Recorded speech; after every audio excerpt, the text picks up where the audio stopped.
안녕하세요. 놀라운 논란의 미스터 논란입니다. 토트넘에서 활약 중인 손흥민 소식입니다. A매치 기간에 들어서자마자 무섭게 토트넘엔 온갖 이적설이 본물 터지듯 터지고 있습니다.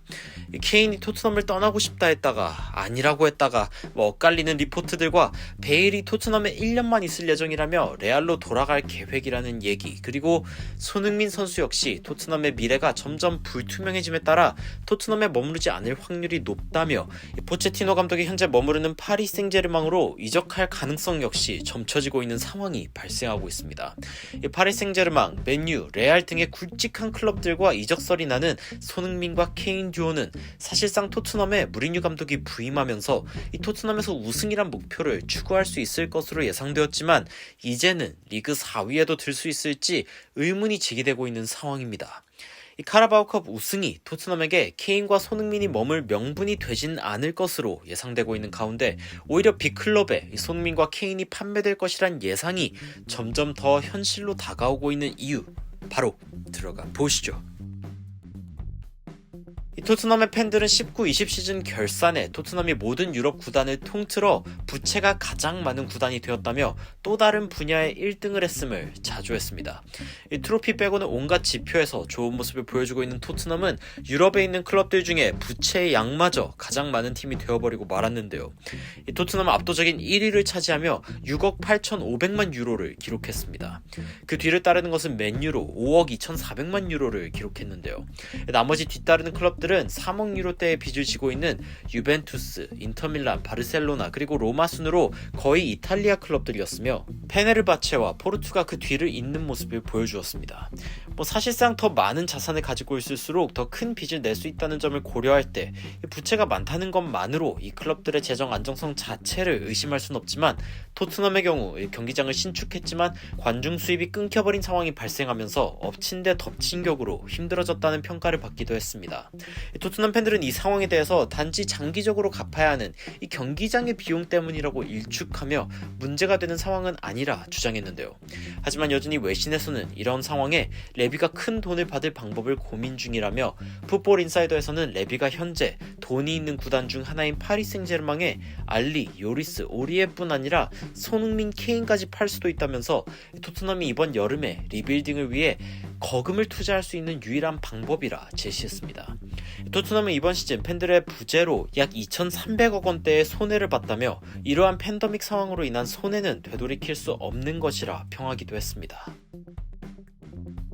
아스톤빌라에서 뛰었던 아그본 라호는 현지 방송의 해설자로 출연하며 토트넘과 아스톤빌라의 라인업을 본 뒤 무리뉴가 이번 시즌이 끝나고 가장 먼저 처분할 대상은 이날 뛰지 않은 도어티와 오리에일 것이라며 무리뉴가 이들을 믿지 않기에 곧장 팔아버릴 것이라고 확신했습니다.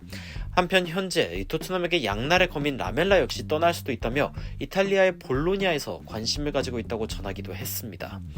이 팀이 좋은 성적을 거두는지 아닌지와 상관없이 토트넘을 떠나게 될 선수들은 무리뉴에게 직접적으로 인정을 받지 못하며 신뢰를 잃은 선수들일 것입니다. 하지만 무리뉴는 팔고 싶지 않은 선수들도 팔아야 할 수도 있는 상황입니다. 특히 4위권에 들지 않는 이상 토트넘은 재정 문제에 정면으로 부딪히며 케인과 손흥민이라는 선수들을 더 이상 마음 놓고 활용할 수 없게 되겠죠.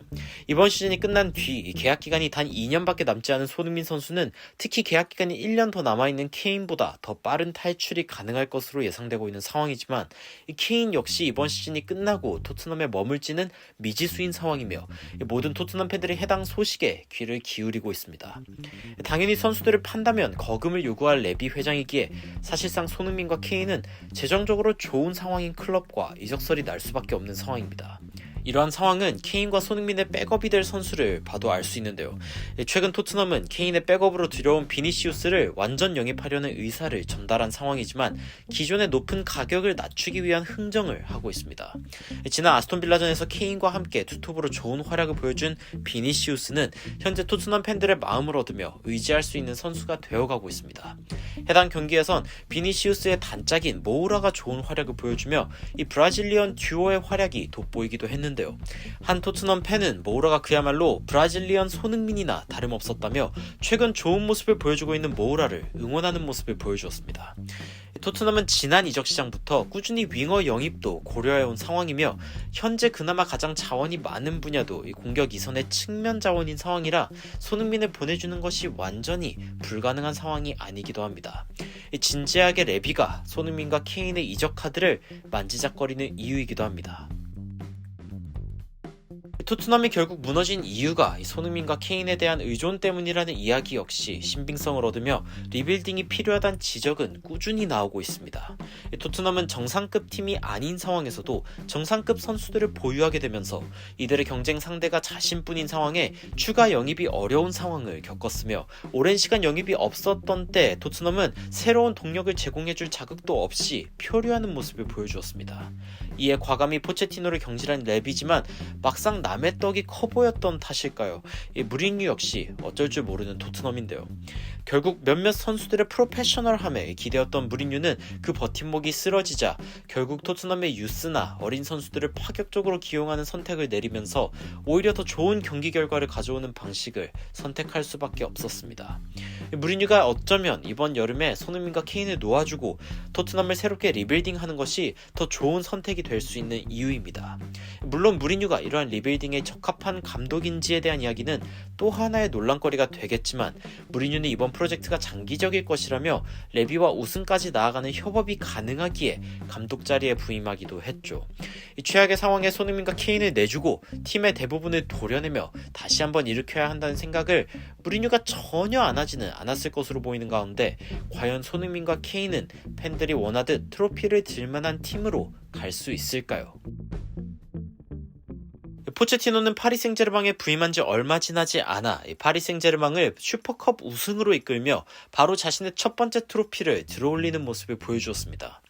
많은 팬들이 포체티노가 진정한 명장인지를 두고 벌이던 논쟁이 이 트로피로 끝이 나는 순간이기도 했으며 그동안 제기된 의문이 민망해진 순간이었습니다.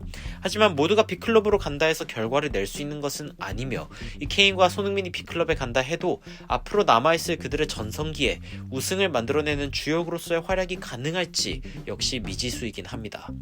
하지만 분명한 것은 이 토트넘이 이번 시즌 보여준 가장 큰 문제가 팀원들 그 자체로 능력은 있지만 열망을 잃어버린 선수들은 무리뉴마저 슬픔 이상의 절망을 느끼게 했습니다.